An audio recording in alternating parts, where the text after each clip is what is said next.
Student, आज हम आपके लिए NCERT science class 10th chapter number 1 रासायनिक अभिक्रिया एवं समीकरण लेकर उपस्थित हैं। आज इस लेक्चर में हम डिस्कस करने वाले हैं अभ्यास क्वेश्चन में क्वेश्चन नंबर 5 क्वेश्चन नंबर 6 से क्वेश्चन नंबर 5 तक के क्वेश्चन जो है हम इनसे पिछले लेक्चरों में डिस्कस कर चुके हैं और वो क्वेश्चन आप जो आपको वो देखना है तो आप मेरे चैनल TSR क्लासेस पर विजिट कर उनको देख सकते हैं और नोट्स तैयार कर सकते हैं। ठीक है, तो चलिए देर किए बिना क्वेश्चन नंबर 6 की ओर चलते हैं। तो ये क्वेश्चन नंबर 6 है आपका, कह रहे हैं निम्नलिखित रासायनिक समीकरणों को संतुलित कीजिए। हमें इस क्वेश्चन के अंतर्गत जो समीकरण दिए हुए हैं बोर्ड पर लिख रखे हैं मैंने पहले से, इन समीकरणों को आपके लिए संतुलित करना है, संतुलित करने को कहा गया है। तो देखिए संतुलित करने का मतलब आपको पहले ही बताया जा चुका है कि दोनों पक्षों में समान तत्वों के परमाणु की संख्या हमें बराबर करनी होती है। अगर बराबर हो जाती है तो समीकरण जो है आपका संतुलित हो जाता है। तो देखिए ध्यान से, यह है आपका HNO3 प्लस CaOH का उल्टा बराबर है आपका CaNO3 का उल्टा प्लस H2O। तो आप देख रहे हैं कि यहाँ देखिए तो H कितने हैं, H है आपका 1 और इधर देखिए H कितने आपके यहाँ 2 हैं। ठीक है, और यहाँ Ca कितना 1 है तो Ca 1 है। ठीक है, ध्यान दें यहाँ कि यह आपका देख CaOH का होल ट्वाइस, तो यहाँ जो है आपके होल ट्वाइस का मतलब है ये H का होल ट्वाइस, तो 2 H ये है और आपका 1 H ये है, 3 H। और यहाँ देखिए कितने H है, इधर यहाँ कोई H नहीं है, यहाँ कितने H है 2 H, तो यहाँ 3 है, यहाँ 2 है और यहाँ 1 है। अगर हम यहाँ 2 से मल्टीप्लाई कर लें तो कितने हो जाएंगे 2 H हो जाएंगे ये।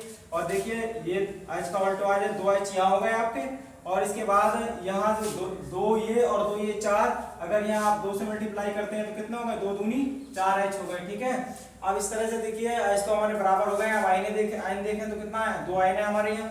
ठीक है, और यहाँ देखिए आयन का होल ट्वाइस है तो 2 आयन हो गए हमारे यहाँ भी। और वो देखिए वो कितने हैं हमारे यहाँ, देखिए ये है आपके 2 3 6 O ये है यहाँ पर, और यहाँ O का होल ट्वाइस है तो 2 यहाँ पर है ये। और यहाँ देखें तो कितना हो जाएगा आपका 2 3 दूनी 6, यहाँ 6 O ये है। और आप देखेंगे तो ये जो है ये 2 यहाँ पर है, क्योंकि ये जो संख्या होती है ये H के लिए भी है O के लिए भी है। तो यहाँ 2 हो गए हमारे और 3 दूनी 6 यहाँ हो गए, तो कितना 6 और 2 8 हो गए। ठीक है, इधर और इधर देखिए इधर भी 8 है, कितने देखिए आपके 2 ये है और 3 दूनी 6 ये है, 6 और 2 कितने हो गए 8। तो हमारे ऑक्सीजन परमाणु भी कैसे हो गए बराबर हो गए। और कैल्शियम परमाणु देखिए आपका एक यहाँ है और एक यहाँ है, तो ये बराबर है। तो ये समीकरण जो है आपकी संतुलित हो चुकी है, क्योंकि यहाँ हम दोनों पक्षों में समान तत्वों के परमाणु संख्या बराबर कर चुके हैं। एक बार फिर समझ लीजिए, देखिए 2H और ये आपके 2H 4H और यहाँ देखिए 2 दूनी 4H हो गए। वो देखिए यहाँ 2 हो गए, 3 दूनी 6 8, 6 और 2 कितना हो गए 8। तो इधर देखिए 3 दूनी 6 हो और ये आपका O का होल ट्वाइस तो 2 ये हो गए, 6 और 2 कितने हो गए 8। आयन देखिए ये 2 जो है इस आयन के लिए भी तो 2 आयन यहाँ है, तो यहाँ देखिए आयन का होल ट्वाइस है। ठीक है, तो 2 यहाँ भी है। Ca देखिए 1 है यहाँ, तो Ca 1 है, हो गई ना संतुलित समीकरण। अब समीकरण नंबर अगली देखिए आपका समीकरण नंबर बी में देख कह रहे हैं NaOH प्लस H2SO4 और इसकी अभिक्रिया होती है तो क्या बनता है आपका Na2SO4 प्लस बनता है H2O। ठीक है, तो आपको देखना है यहाँ आपके कितने Na है, 1 Na देखिए, और यहाँ Na2 है, यहाँ कितने Na है 2। ठीक है, तो इधर हमें 2 से मल्टीप्लाई करनी पड़ेगी, हमारे कितने Na हो गए 2 Na हो गए। ठीक है, जैसे ही ये 2 Na हुए वैसे ही यहाँ पर ये O भी कितने हो गए 2, O भी कितने हो गए 2, और देखें तो ये H भी कितने हो गए आपके 2 हो गए। ठीक है, और यहाँ देखिए यहाँ H कितने 2 ये हैं और 2 H ये हैं, कितने हो गए आपके 4, और यहाँ कितने H है बेटा, यहाँ 2 H है, कितने H हैं 2। तो यहाँ अगर 2 से मल्टीप्लाई कर देंगे तो कितना हो जाएगा 2 दूनी 4 H, 4 हो जाएंगे नहीं हो जाएंगे। अब इसके बाद देखिए अब O है कितने बेटा, यहाँ देखिए 2 ये है और आपके 4 ये है, तो कितना हो गए 6। अरे 2 ये है और 4 ये है 6, तो यहाँ देखिए आपके बेटा 2 ये 4 O ये है और 2 ये यहाँ है, कितना हो गए 6 हो गए नहीं हो गए। तो O भी बराबर हो गए, H बराबर हो गए, O बराबर हो गए। ठीक है, और Na भी बराबर हो गए ना हो गए। अब क्या बचा हमारा S, क्या बचा S बचा। तो देखिए S का एक परमाणु, सल्फर का एक परमाणु यहाँ है और सल्फर का एक ही परमाणु कहाँ है यहाँ पर है। तो इसका मतलब ये समीकरण जो है आपकी दूसरी समीकरण भी कैसी हो गई संतुलित हो गई, क्योंकि इसके दोनों पक्षों में हमने समान तत्वों की परमाणु संख्या कैसी कर दी बराबर कर दी है। ठीक है, अगर आप इसकी देखें नंबर सी नंबर की समीकरण क्या है आपका NaCl। ठीक है, सोडियम क्लोराइड, ये क्या है आपका AgNO3, इसका नाम क्या है सिल्वर नाइट्रेट, क्या नाम है इसका सिल्वर नाइट्रेट। अब सोडियम क्लोराइड और सिल्वर नाइट्रेट अभिक्रिया कर रहे हैं तो बन रहा है आपका सिल्वर क्लोराइड, क्या बन रहा है सिल्वर क्लोराइड और प्लस बन रहा है आपका NaNO3 मतलब सोडियम नाइट्रेट। क्या बन रहा है? Sodium nitrate. समझ में आ रहा है ना? तो देखिए ये आपका Na, यहाँ देखेंगे Na कितने बेटा 1 है, और यहाँ देखिए Na कितने हैं 1 है। अब यहाँ देखिए आप Cl कितने हैं 1, तो यहाँ Cl कितना है 1, मतलब Na भी बराबर और Cl भी बराबर। यहाँ देखिए Ag कितना बेटा 1, तो Ag कितना 1, यहाँ N कितना 1 है, तो देखिए N कितना 1 है। O कितने 3 है, तो यहाँ भी O कितने हैं 3 है। तो इसका मतलब ये समीकरण जो है स्वतः ही संतुलित है, हमें इसमें कोई परिवर्तन करने की कोई आवश्यकता नहीं है। आप देखिए डी नंबर की समीकरण जो है आपकी, इसमें क्या कर रहा है BaCl2, मतलब क्या है आपका बेरियम क्लोराइड। ये अब क्रिया किससे कर रहा है? सल्फ्यूरिक एसिड से, ठीक है, सल्फ्यूरिक अम्ल से। और क्या बन रहा है आपका बेरियम सल्फेट, और क्या बन रहा है इधर हाइड्रोक्लोरिक अम्ल, ठीक है। अब यहाँ क्या है देखिए, अब इसको हमें संतुलित करना है, तो संतुलित करेंगे तो देखिए Ba कितने हैं आपके, एक ही तो है, और यहाँ देखिए ये भी क्या है यहाँ एक भी है ना, एक भी। तो अब Cl कितने हैं इधर, Cl2 है तो इधर 2 Cl हो गए, यहाँ कितने हैं 1 Cl है तो यहाँ 2 से गुणा कर देंगे, ठीक है। जैसे ही यहाँ 2 से गुणा करी तो Cl तो 2 हो ही गए, लेकिन ये H भी कितने हो गए 2, क्योंकि ये संख्या इधर वाले सभी परमाणुओं के लिए होती है। तो H भी कितने हो गए 2 हो गए, नहीं हो गए। अब H उधर 2 हो गए तो H इधर भी देखिए कितने हैं 2 हैं, है नहीं। देखो Ba1 H2 तो H कितने हो गए इधर भी 2। अब कितना है H1 तो H1, O4 तो O4। इसका मतलब ये समीकरण भी आपकी कैसी हो गई है, संतुलित हो गई है, ठीक है। तो अभी आपको क्वेश्चन नंबर 6 जो था, इसमें 4 समीकरण दिए गए थे, हमने चारों समीकरण क्या कर लिए, संतुलित कर लिए हैं। तो क्वेश्चन ये कंप्लीट हो गया है। आइए अब क्वेश्चन नंबर 7 की ओर बढ़ते हैं। देखिए तो ये आपका क्वेश्चन नंबर 7 की ओर चल रहे हैं। तो ये लिखा है इसमें, निम्न अभिक्रियाओं के लिए संतुलित रासायनिक समीकरण लिखिए। आपको ये शब्द समीकरण दिए गए हैं और इन शब्द समीकरणों का उपयोग करके आपको सूत्र समीकरण लिखना है और फिर उसे संतुलित करना है, ठीक है। तो इससे पहले आपको आवश्यक है कि इनके फार्मूले याद होने चाहिए। अगर यदि आपको इनके फार्मूले ही याद नहीं होंगे, आपको कैल्शियम हाइड्रोक्साइड का सूत्र पता नहीं है, कार्बन डाइऑक्साइड का सूत्र पता नहीं है, तो आप किस प्रकार से क्रियाओं को कर पाएंगे। मैं नहीं समझता कि आप इनको करने में सक्षम होंगे।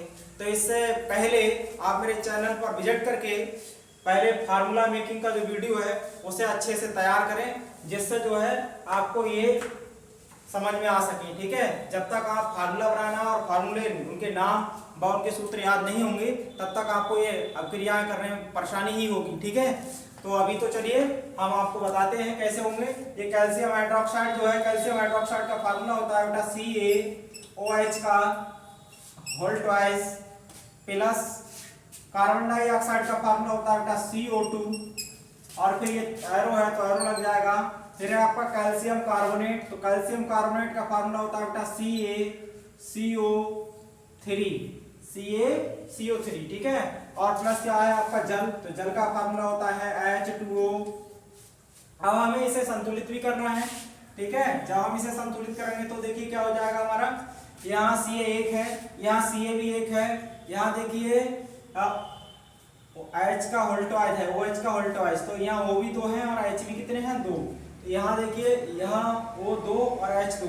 तो पहले हम O की बात करें तो O कितने हैं 2 हैं, यहाँ देखिए O कितने हैं 2 हैं, तो 2 ये हो गए और 2 ये हो गए, 4 हो गए, ठीक है। LHS में RHS में देखें तो O कितने हैं, देखिए 3 ये हैं और एक आपका ये है, 4 हो गए, बराबर है ना। H आपके देखिए होल ट्वाइस 2H यहाँ है और 2H आपकी यहाँ है, तो H हाइड्रोजन परमाणु भी बराबर है, ठीक है। अब अगर कार्बन देखें तो देखिए कार्बन परमाणु C1 यहाँ है और कार्बन परमाणु एक ही यहाँ पर है, ठीक है। तो ये भी आपका बराबर है। अगर आप Ca कैल्शियम परमाणु देखें तो यहाँ 1 है और यहाँ देखिए यहाँ भी कैल्शियम परमाणु 1 है।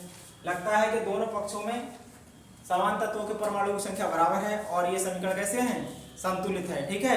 तो अगले समीकरण की तरफ बढ़ते हैं। अब क्या लिखा है आपका जिंक, तो जिंक क्या होता है बेटा Zn, क्या होता है Zn, जिंक होता है आपका Zn।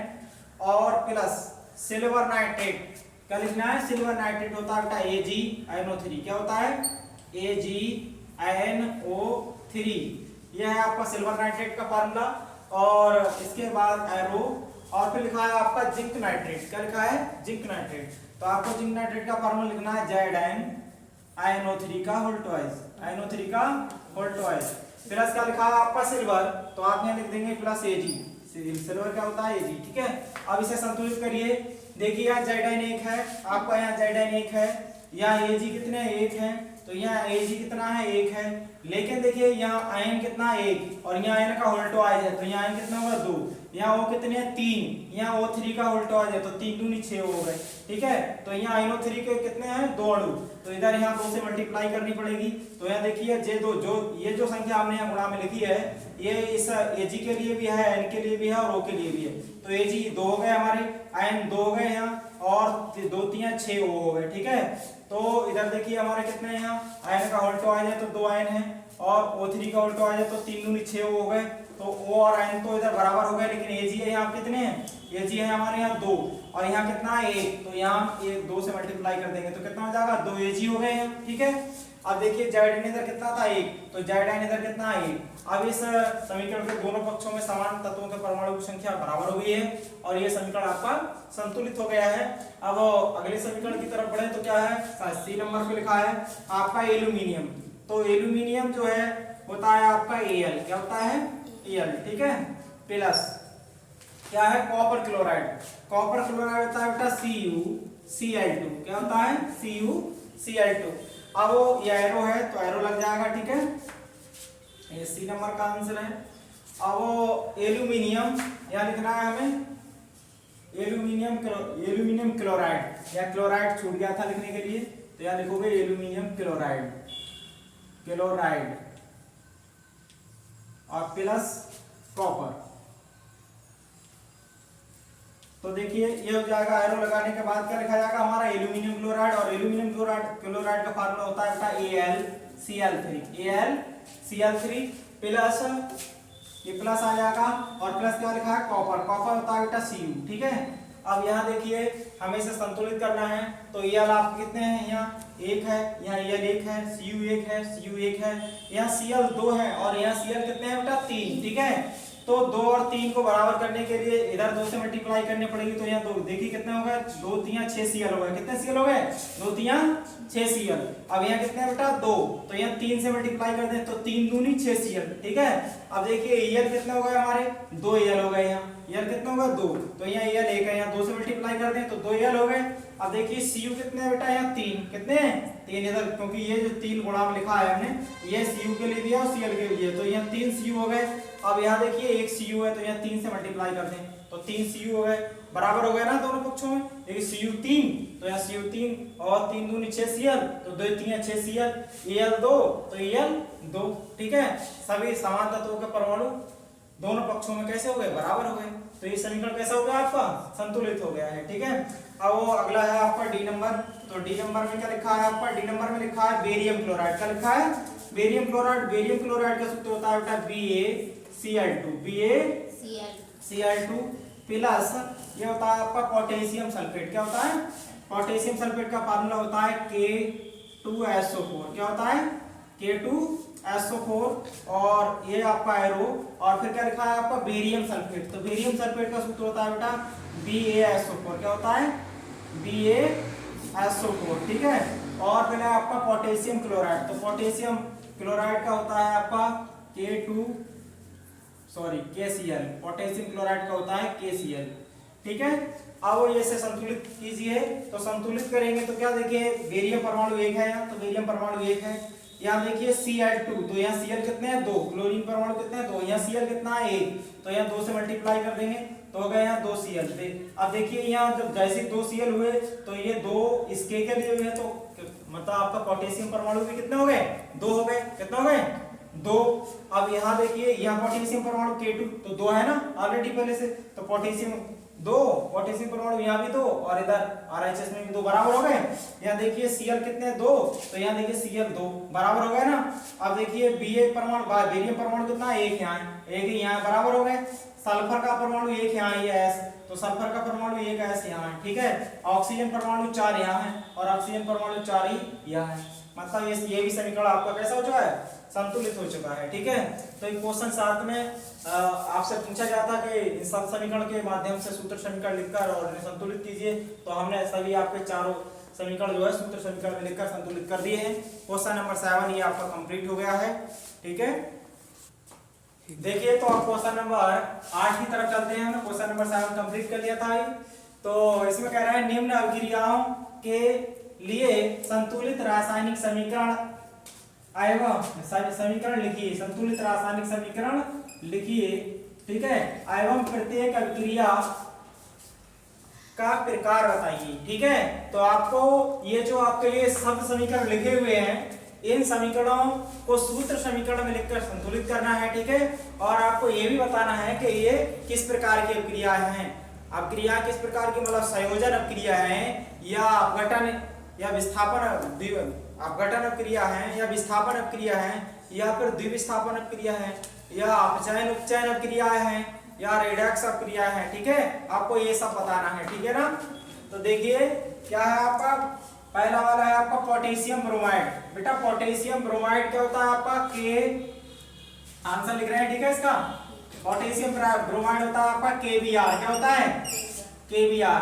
और ये कैसा है, क्यू का मतलब है बेटा जलीय, कैसा है जलीय, बेरियम के रूप में है। अब कह रहे हैं बेरियम आयोडाइड। अब बेरियम आयोडाइड क्या होता है बेटा, बेरियम आयोडाइड होता है BaI2, क्योंकि I पर -1 वैलेंसी होती है और Ba+2 बताया था ना। तो ये -1 इधर लिखा जाता है, +2 इधर लिखा जाता है, ठीक है। तो ये होता है BaI2, ये हो गया बेरियम आयोडाइड, यहाँ जाएगा AQ। और फिर क्या है आपका आयरन, ठीक है। अब देखिए ये क्या है, पोटेशियम आयोडाइड, पोटेशियम आयोडाइड। तो पोटेशियम आयोडाइड क्या हो जाएगा बेटा KI। पोटेशियम आयोडाइड का फार्मूला क्या होता है KI। और ये भी कैसा है आपका AQ लिखा है, तो ये भी जलीय अवस्था में है, विलयन के रूप में है, ठीक है। प्लस यह है आपका बेरियम ब्रोमाइड, बेरियम ब्रोमाइड। तो बेरियम ब्रोमाइड का फार्मूला क्या होता है बेटा BaBr2, ठीक है। तो ये जो है आपका पहले मतलब क्या लिखा हुआ है ऊपर का, ठीक है। और ये भी कैसा है, देखिए सामने AQ लिखा है, तो यहाँ भी क्या लिख देंगे AQ, ठीक है। ये लाइन जो है ये ऊपर वाली लाइन कटी हुई है, ठीक है। और ये आपका आंसर जो है यहाँ से आपका यहाँ तक रहा, ठीक है। अब देखिए अब हमें इसे संतुलित करना है, हमें इसको लिख लिया है। तो देखें तो यहाँ के कितने हैं बेटा, देखिए के कितना 1, के कितना है इधर 1। अब देखिए बेटा I कितने इधर 2 और इधर कितना है 1, तो यहाँ 2 से गुणा करनी पड़ेगी। देखिए अब 2I हो गए, जैसे ही यहाँ 2 से हमने मल्टीप्लाई की तो I तो 2 हो ही गए, लेकिन उसके साथ K भी तो 2 हो गए ना, हो गए ना के 2। अब देखिए K 2 हो गए तो क्या हो जाएगा, अब इधर हमारे के कितने बेटा 1, तो इधर 2 से मल्टीप्लाई करेंगे नहीं करेंगे। अब देखिए जैसे ही हमने इसमें 2 से मल्टीप्लाई करी तो K तो 2 हो ही गए, लेकिन K के 2 होने के साथ ये Br भी तो 2 हो गए। अब इधर देखिए Br, यहाँ Br2 है ऑलरेडी, है ना, Br2 लिखा है तो Br2 है। अब वो हमारा K बराबर हो गया, I बराबर हो गया, Br बराबर हो गया, बचा क्या हमारा, ये बचा Ba, यही तो बचा हमारा। अब Ba यहाँ कितना बेटा 1 और यहाँ देखिए कितना 1, मतलब बेरियम परमाणु इधर भी 1 है और इधर भी 1 है। ये आपकी अभिक्रिया जो है संतुलित हो चुकी है। अब आपको बताना ये है ये अभिक्रिया है किस प्रकार की, ठीक है। तो ये अभिक्रिया देखिए यहाँ KBr में, यहाँ समझ लीजिए ध्यान से, KBr को अगर तोड़े तो टूटेगा K+ और Br- में, ठीक है। और अगर इसको BaI2 को तोड़े तो क्या हो जाएगा Ba2+ और क्या हो जाएगा I-। देखिए अब आपका ये इधर इसका प्लस वाला आयन, ठीक है, इसके माइनस वाले आयन के साथ मिल रहा है और क्या बना रहा है आपका, ये बना रहा है Ki, ठीक है। और इसका ये माइनस वाला इसके प्लस वाले के साथ मिल रहा है, क्या बना रहा है, ये देखिए यहाँ -1 वैलेंसी, इधर +2 वैलेंसी है, तो ये 2 लिखे जाते हैं Br2 के पास में, लेकिन 1 नहीं लिखते हैं, ठीक है। तो ये बन गया आपका कितना Br2, ठीक है। तो हमने देखा कि इन अभिकारकों में आयनों के मध्य क्या हो रहा है, आदान प्रदान, एक दूसरे से मतलब चेंज कर रहे हैं अपने आयन को, ठीक है। तो जहां जिन अभिक्रियाओं में अभिकारकों के मध्य आयनों का आदान प्रदान होता है वो अभिक्रिया कैसी अभिक्रिया होती है, द्विविस्थापन अभिक्रिया होती है, द्विविस्थापन अभिक्रिया। तो इसका मतलब है ये किस प्रकार की अभिक्रिया का उदाहरण है, द्विविस्थापन अभिक्रिया का उदाहरण है। किस प्रकार की अभिक्रिया का उदाहरण है, दो विस्थापन। तो इसे साफ कर देते हैं यहाँ, ठीक है, लिख दे रहे हैं किस प्रकार की अभिक्रिया है, दो विस्थापन। समझा के बताया मैंने, ठीक है। अब आपको याद रहना चाहिए कि दो विस्थापन अभिक्रिया क्या है, ध्यान में रहे किस तरह से। तो यह लिख देंगे यह एक द्विविस्थापन अभिक्रिया है। किस प्रकार की अभिक्रिया है, द्विविस्थापन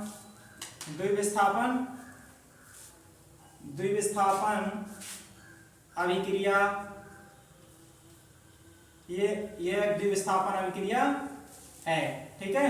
अब वो अगले वाले में देखें तो इसमें क्या लिखा है बेटा, जिंक कार्बोनेट। क्या लिखा है, जिंक कार्बोनेट। जिंक कार्बोनेट होता है बेटा ZnCO3। क्या होता है, ZnCO3। अब ये कैसा है, ऐसे लिखा है, इसका मतलब ये है ठोस। कैसा है, ठोस। प्लस इससे बन क्या रहा है, ये इधर बन रहा है आपका यहाँ जिंक ऑक्साइड। तो जिंक ऑक्साइड का फॉर्म होता है बेटा ZnO। क्या होता है, ZnO। अब ये भी कैसा है, ठोस। ऐसे लिखा है, इसका मतलब क्या है, ठोस। ये है प्लस, तो यहाँ प्लस आ जाएगा। फिर क्या लिखा है, कार्बन डाइऑक्साइड। तो कार्बन डाइऑक्साइड का फॉर्मूला होता है बेटा CO2। तो यहाँ हो जाएगा CO2। ठीक है। अब यहाँ क्या है बेटा, CO2 उधर लिखा, देखिए ब्रैकेट में क्या लिखा है, G। तो इसका मतलब क्या है, गैस। कार्बन डाइऑक्साइड क्या है, गैस। हमने यहाँ देखा कि यहाँ ये देखिए जाइडाइन जिंक है ना, और ये क्या है, सॉरी ये एक मिनट, ये क्या है आपका जिंक कार्बोनेट। क्या है, जिंक कार्बोनेट। अब वो जिंक कार्बोनेट ये काय में टूट रहा है, जिंक ऑक्साइड और कार्बन डाइऑक्साइड में। ठीक है। अब वो आप देखिए जहां एक अभिकारक हो, ठीक है, और उत्पाद एक या एक से अधिक बनते हो, तो वो अपक्रियाएं क्या होती हैं, अपघटन अपक्रियाएं होती हैं, जिन्हें वियोजन अपक्रियाएं भी कहते हैं। ठीक है, अपघटन या वियोजन अपक्रिया कहते हैं। तो ये किस प्रकार की अपक्रिया का उदाहरण है बेटा, वियोजन अपक्रिया का उदाहरण है। आगे ना बात समझ में कि वे अपक्रियाएं जिनमें एकल अभिकारक वियोजित होकर या टूटकर या अपघटित होकर दो या दो से अधिक अभिकारक बनाता है, तो क्या कहलाती है, वियोजन अपक्रिया या अपघटन अपक्रिया कहलाती हैं। तो चाहे वियोजन अपक्रिया लिख दो, चाहे अपघटन, एक ही बात है। ठीक है। तो ये हो जाएगा आपका, पहले इससे पहले आपको इसे संतुलित भी तो करना होगा। जाइडाइन एक है आपका, जाइडाइन एक है, देखिए C एक है, तो C एक है, वो इधर कितने, 3, तो इधर एक ये है, 2 ये है, 3, तो ये स्वतः ही कैसी है, संतुलित है। तो हम लिख देंगे, कह रहे हैं यह एक किस प्रकार की अपक्रिया है आपका, किस प्रकार की अपक्रिया है, वियोजन अपक्रिया। यह एक वियोजन अपक्रिया है, वियोजन या अपघटन भी लिख सकते हो, ब्रैकेट में लिख लेना अपघटन। नहीं, अपघटन आपसे पूछा जाए तो आप पढ़ाया ही नहीं सर आपने, तो अपघटन अपक्रिया। ठीक है। तो यहाँ वियोजन को क्या कहते हैं, अपघटन, अपघटन। ठीक है। यह एक वियोजन अभिक्रिया है। कैसी क्रिया है बेटा, वियोजन अपक्रिया। अब देखिए अगला है आपका ये C वाला, तो ध्यान दें, नोट बाद में कर लेना, पहले आप इसको समझ लीजिए। क्या है आपका, हाइड्रोजन। हाइड्रोजन क्या होता है बेटा, H2। क्या होता है, H2। हाइड्रोजन होता है आपका H2।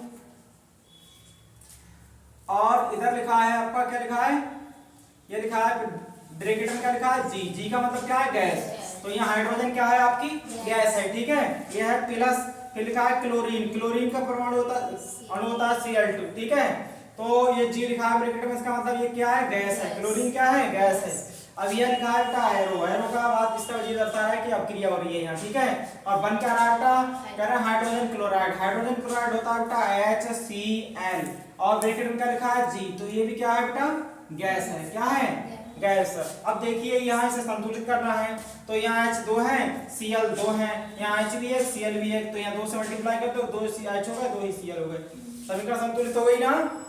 अब देखिए यहाँ बेटा अभिकारक कितने हैं, 1 और 2। कितने अभिकारक, 2, और उत्पाद कितने हैं, 1।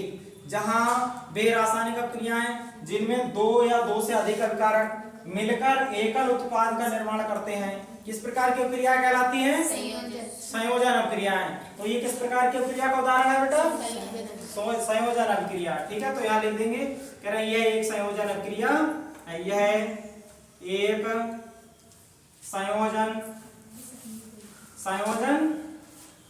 संयोजन अपक्रिया है। किस प्रकार की अपक्रिया है, संयोजन अपक्रिया। यह एक संयोजन अपक्रिया है, यह है आपकी एक संयोजन अपक्रिया। ठीक है। अब है आपका अगला, इसमें कह रहा है बेटा मैग्नीशियम। क्या कह रहे हैं, मैग्नीशियम। मैग्नीशियम क्या होता है आपका, Mg। क्या होता है, मैग्नीशियम होता है Mg। और ये ब्रैकेट में लिखा है S, इसका मतलब क्या है, ठोस।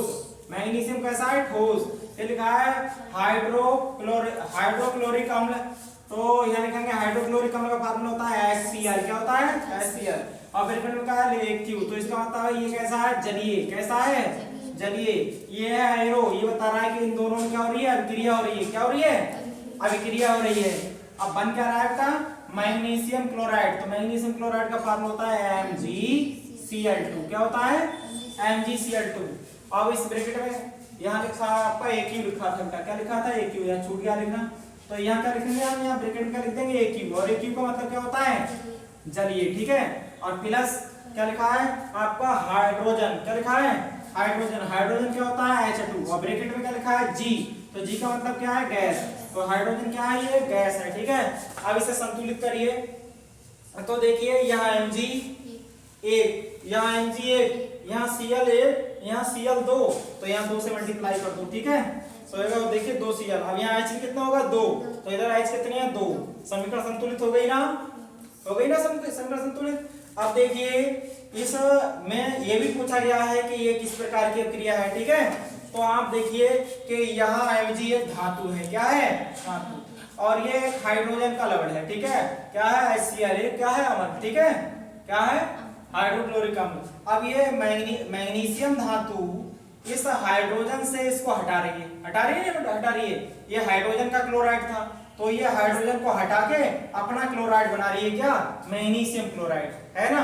और हाइड्रोजन को अलग कर रही है, नहीं कर रही है, इसका मतलब है। और हम ये भी जानते हैं कि मैग्नीशियम जो होता है Mg, ये अधिक सक्रिय है किससे, हाइड्रोजन से। किससे अधिक सक्रिय है, हाइड्रोजन। मैग्नीशियम हाइड्रोजन से अधिक सक्रिय है, इस कारण। और बेरासायनिक अभिक्रिया आपको पढ़ाया गया है जिनमें अधिक सक्रिय धातु अपने से कम सक्रिय धातु को उसके लवण के विलयन से हटाकर उसका स्थान स्वयं ले लेती है, ठीक है, और उसे अलग कर देती है। तो वह अभिक्रिया क्या कहलाती है, विस्थापन अभिक्रिया। तो ये किस प्रकार की अभिक्रिया का उदाहरण है बेटा, विस्थापन। तो यहाँ लिख सकते हो आप कि यह एक विस्थापन अभिक्रिया है। कैसी अभिक्रिया है, यह एक विस्थापन अभिक्रिया है।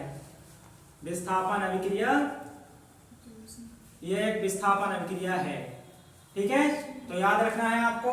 इस तरह से आज हमने इस लेक्चर में आपके क्वेश्चन 6, 7 और 8 कंप्लीट कर लिए हैं, ठीक है। और इससे आगे के जो क्वेश्चन हैं हम अगले लेक्चर में डिस्कस करेंगे, ठीक है। आपसे ये विनम्र निवेदन है कि आपको यदि वीडियो पसंद आए तो लाइक और सब्सक्राइब करना ना भूलें, और अपने अधिक से अधिक मित्रों में शेयर करें, ठीक है।